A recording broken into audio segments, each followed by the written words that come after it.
Shalom.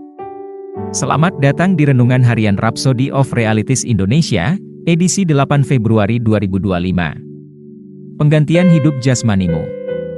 Dan inilah kesaksian itu, Allah telah mengaruniakan hidup yang kekal kepada kita dan hidup itu ada di dalam Anaknya, 1 Yohanes 5 ayat 11.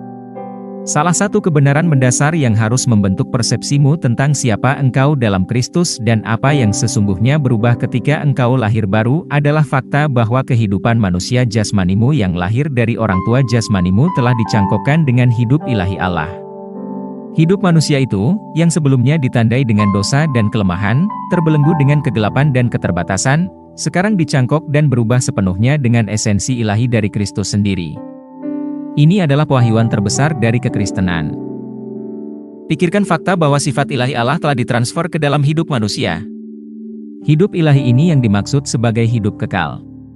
Yohanes 3 ayat 16, NIV, berkata, "Karena begitu besar kasih Allah akan dunia ini, sehingga Ia telah mengaruniakan Anaknya yang tunggal, supaya setiap orang yang percaya kepadanya tidak binasa, melainkan beroleh hidup yang kekal."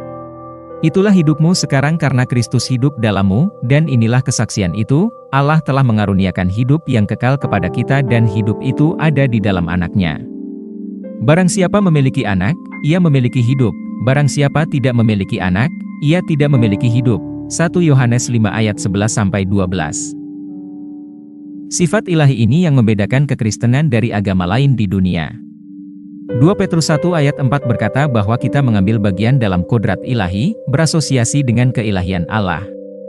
Inilah inti dari Injil, pertukaran manusia jasmanimu yang lemah dengan kehidupan Allah yang mulia, yang tidak dapat dihancurkan. Haleluya! Mari kita berdoa. Bapa terkasih, aku bersyukur atas hidup Kristus dalamku, sakit penyakit dan kelemahan tidak dapat tumbuh di tubuhku karena aku mempunyai hidup kekal. Hidup kekal dalamku semakin menyatu dan dekat dengan roh, jiwa dan tubuhku, dan aku berjalan dalam kedaulatan atas setan dan elemen dunia ini, dalam nama Yesus. Amin. Ayat renungan hari ini terdapat dalam 2 Petrus 1 ayat 4, Yohanes 10 ayat 10, Roma 8 ayat 11.